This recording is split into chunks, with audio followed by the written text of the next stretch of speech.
آج ہم بات کریں گے امام صاحب کے تقوی کے بارے میں۔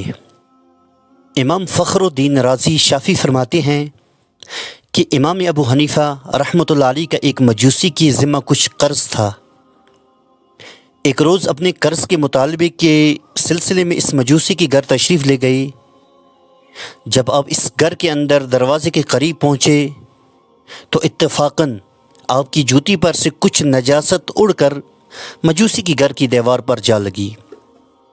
آپ اس صورتحال سے حیران ہوئے اور دل میں کہنے لگے، اگر میں اس نجاست کو اسی طرح رہنے دیتا ہوں تو یہ مجوسی کی دیوار کی بدنمائی کا سبب بنے گی، اور اگر اسے دیوار سے خرچتا ہوں تو نجاست کے ساتھ ساتھ دیوار سے کچھ مٹی بھی جڑے گی اور اس سے اس کی دیوار کا کچھ نقصان ہوگا۔ آپ نے اسی حیرانی اور پریشانی کے عالم میں دروازہ کھٹکھٹایا، جس پر ایک لونڈی باہر آئی۔ آپ نے اس سے کہا کہ اپنے آقا سے جا کر کہو کہ ابو حنیفہ باہر کھڑے ہیں۔ وہ مجوسی باہر آیا اور اس نے یہ خیال کیا کہ یہ قرض کا مطالبہ کرنے آئے ہوں گے، معذرت کرنا شروع کر دی۔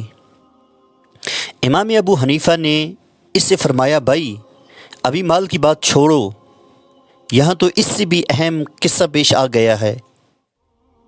اور اس کے بعد آپ نے دیوار پر نجاست لگ جانے کا قصہ ذکر کیا اور اس سے پوچھا کہ بتاؤ دیوار کو پاک اور صاف کرنے کی کیا صورت ہو سکتی ہے۔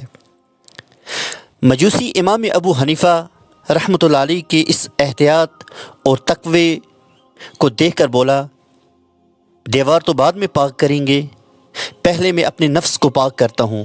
چنانچہ وہ اسی وقت مسلمان ہو گیا۔ یعنی کہ ایسا تقوی تھا امام اعظم ابو حنیفہ رحمۃ اللہ علیہ کے پاس۔